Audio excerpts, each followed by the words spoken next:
Well, the European Union and its member states have been working on educational reforms for many, many years now. And the role of the Union there is not, of course, to make decisions in the place of the national authorities, but to try to support them in making those reforms by helping them understand the issues better, by seeing what's possible on the basis of experience of other countries, and to help them measure the progress that we're making. And of course, in order to do that, we work very closely with other international organisations like the OECD. But despite the fact that we've been working for many years on these issues, we still face big challenges in Europe, and probably the biggest of those is inequality.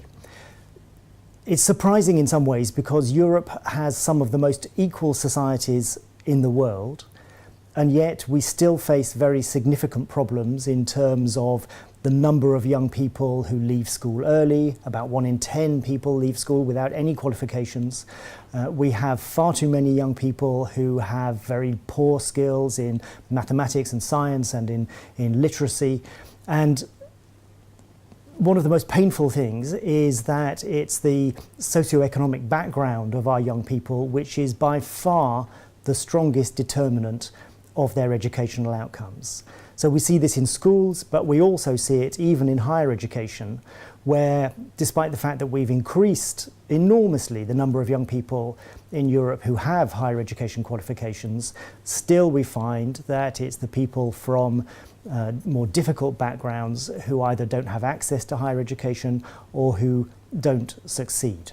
So that means that we have to rethink our education systems from our early childhood education through primary and secondary school, our vocational training, all the way through to higher education, in order to make sure that every child, whatever their background, has the same chances to succeed. And the European Union can help. Of course, by providing a forum for the exchange of ideas, of good practice, of policies which we know work. And this is one of the infuriating things, is that we know what works, but sometimes we don't know how to implement those reforms on the ground. But there is experience and we can all learn from that.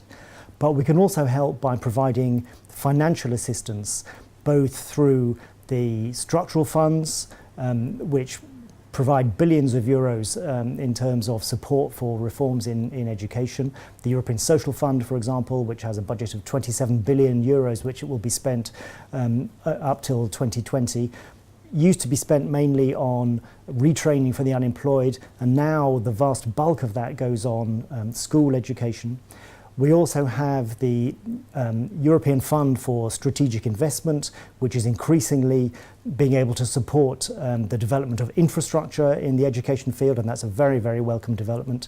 And finally, of course, I have to mention the Erasmus Plus programme, which this year is celebrating its 30th anniversary, and which enables not only the mobility of young people from universities and schools and vocational training, but also serious cooperation projects between education practitioners in different countries so that they can really change the way they teach on the ground to improve the educational outcomes for all our young people.